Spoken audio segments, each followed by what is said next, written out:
Bienvenidos a Ese Tipo con un Libro, yo soy Víctor y en esta ocasión te traigo una nueva entrega del libro versus película. En esta ocasión vamos a enfrentar a Misery, la novela, contra Misery, la película.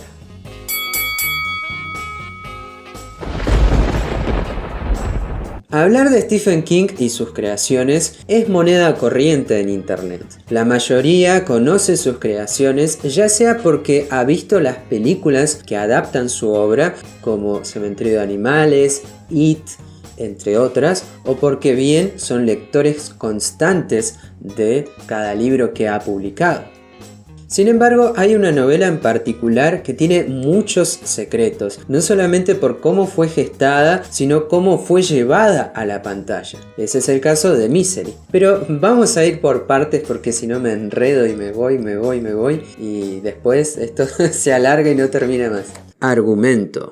Publicada en 1987, Misery sigue la vida de Paul Sheldon, un escritor de novelas románticas que decide mudarse a las montañas para tratar de escribir un nuevo libro y sobre todo encontrarle un nuevo rumbo a su carrera. Él es el autor de la saga de libros conocida como Misery. Misery es una mujer que vive en la época victoriana, medio parecido a las novelas de Orgullo y Prejuicio, quizá un poco Madame Bovary, en caso de que hayas leído a ese autor, pero tiene que ver más que nada en ese estilo. Ha llegado un momento que Paul Sheldon quiere deshacerse de todo este pesar, de toda esta molestia que tiene, porque quiere explorar no solamente nuevas ideas narrativas, sino también nuevas inquietudes respecto a su literatura.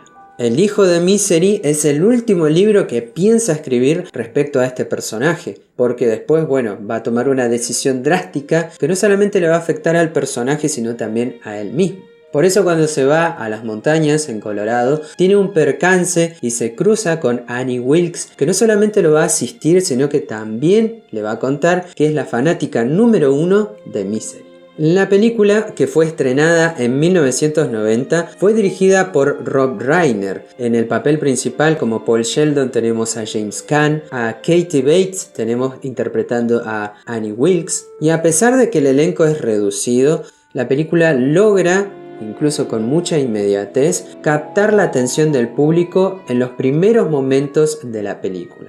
Su ritmo va de menos a más y a medida que los personajes aparecen vamos conociendo sus inquietudes, sus propósitos, incluso nos permite saber para qué están ahí, para qué está Paul Sheldon, para qué está Annie Wilkes. Y en este punto, aunque no sepas nada de Stephen King ni de sus libros, ni sobre todo su nombre y su fama, vas a disfrutar la película porque te vas a dejar atrapar por el frenesí y sobre todo por el ritmo que va aumentando a medida que pasan los minutos. Bueno, ahí ya tenemos una coincidencia, es decir, en el argumento, básicamente la premisa es la misma, los personajes son los mismos, la situación es la misma, la esencia es la misma. Tenemos a Paul Sheldon bastante harto de escribir siempre lo mismo, tiene ganas de explorar y de buscar nuevas ideas, de ponerse a escribir cosas que tal vez estén más alejado de lo comercial. También conocemos a esta mujer que se llama Annie Wilkes, que tiene una manera de ver las cosas bastante interesantes y ahí donde se produce el choque entre Paul y Annie que va a desencadenar el conflicto tanto del libro como de la película. Y esto nos lleva a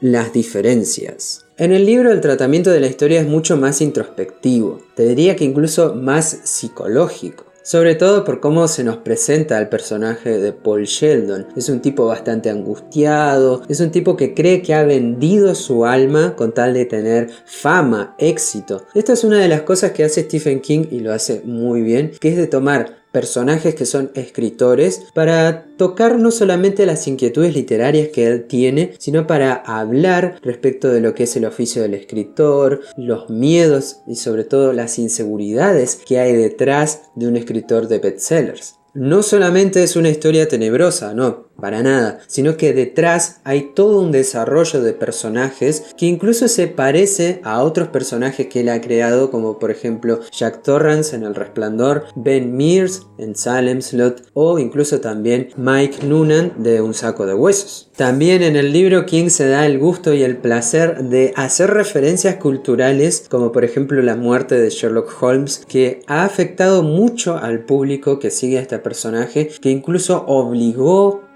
a la autora a que reviviera al personaje porque era imposible que estuviera muerto. O sea, para la gente Sherlock Holmes era real y tenía que seguir existiendo. Problema que le va a causar a Paul Sheldon también bastante dolores de cabeza. Y esto es una película, tremenda redundancia, no, pero lo que necesita lograr la película es retratar con imágenes, con sonidos, con diálogos y sobre todo con escenas lo que es el libro. Trasladar un libro a película es muy difícil, no solamente porque se tiene que mantener la esencia, sino porque hay que construir algo nuevo. William Goldman, que fue el encargado de escribir el guión, sitúa la novela en la película usando un escenario único. ¿A qué me refiero con esto? Que lo que más vemos en la película es la casa de Annie, a Paul, a Annie conviviendo, tratando de llevarse bien y sobre todo construyendo una atmósfera. Si bien en la novela pasa lo mismo, el tratamiento es distinto. La película necesita mostrar silencios, necesita mostrar sobre todo el dolor en el cuerpo de Paul Sheldon, en la mirada, en los gestos, en las actuaciones. Es algo que solamente se logra de manera cinematográfica, no podés lograr lo mismo, el efecto literario, en una película.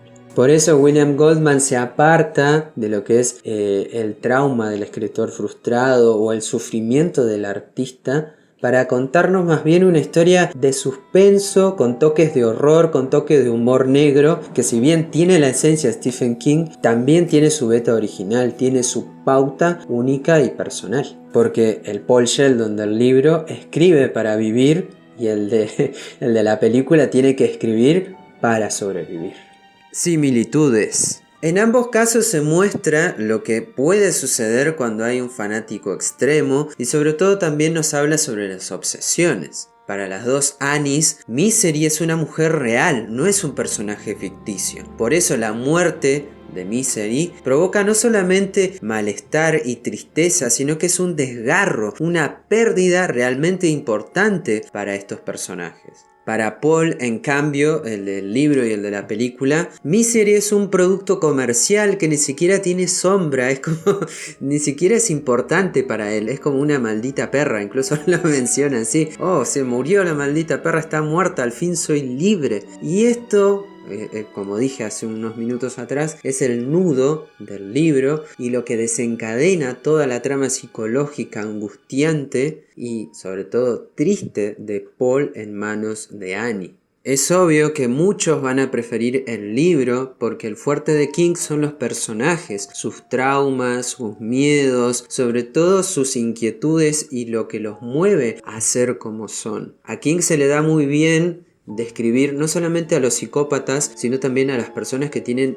muchos problemas mentales. No solamente está Annie Wilkes, sino también tenemos otros casos muy interesantes dentro, por ejemplo, de la novela It, que tenemos a los chicos estos que son no solamente malos, sino que tienen muchos problemas psicológicos y traumas. En cada trama, King construye el día a día de estos, también de los personajes buenos, con sus contradicciones, sus luces y oscuridades, sus almas y el interior de sus mentes. Esto hace que también la gente prefiera más el libro, pero esto no quiere decir que la película sea mala, todo lo contrario. La película también tiene su punto fuerte, pero no es necesario comparar, no es necesario pedir que sea idéntico al libro, porque la película lo que busca es otro efecto, un efecto incluso más rápido. Por eso si querés ver el libro parecido tal cual, tendrías que ver la obra de teatro donde está Bruce Willis interpretando a Paul Sheldon en la obra musical de Broadway.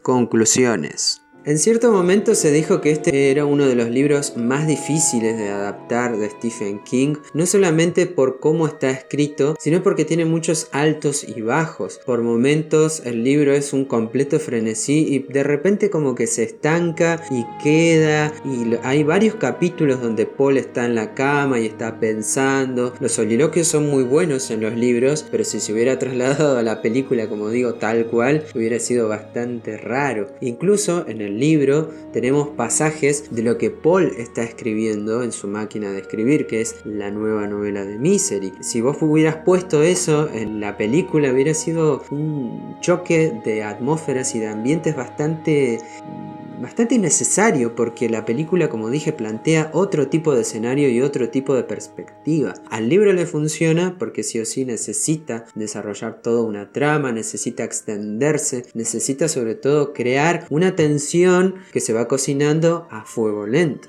Pero bueno, ahora redoble de tambores. El ganador de este enfrentamiento entre el libro versus película es... y yo elijo el libro. Por primera vez en esta sección voy a elegir el libro porque, bueno, por todo lo que dije y sobre todo por cómo está escrito. Stephen King se inspiró porque cuando escribió Los ojos del dragón, que es una novela de fantasía épica, los lectores se enojaron, se pusieron tan enojados que le mandaron un montón de cartas reclamándole: volvé al terror, vos sos escritor de terror, ¿cómo vas a escribir esto? ¿Dónde están los nuevos libros de terror? Y entonces dijo, él se dio cuenta que sus lectores, sus fanáticos, estaban bastante ahí trastornados con tal de pedirle, exigirle, ¿no?, que escribiera una nueva obra de Stephen King. Otra cosa también es que él tuvo muchos problemas con las drogas y Annie Wilkes es una metáfora no solamente a la adicción, sino también a esa pesadez, a esa obligación que no le permitía hacer otra cosa que era estar sobrio. El libro también nos muestra el alma de un hombre que está cansado, agotado, y la vida de una mujer solitaria, como dije también, con fantasmas y pasados muy oscuros. No quise dar spoiler ni de película ni de libro, pero para vos, ¿quién es el ganador? ¿Estás de acuerdo con este resultado? Déjame un comentario y sobre todo proponé algún versus que te gustaría ver acá en el canal. Por ejemplo, este de Misery lo propuso Henry de Fansverso y le mando un saludo ahí. Muchas gracias por unirte, por comentar, por dejar tu like. Y te invito a vos también a suscribirte, a compartir, a pasarle este video a un amigo o amiga para que se propague por el mundo lo que hacemos en este pequeño rincón de YouTube. Yo soy Víctor, nos veremos la próxima.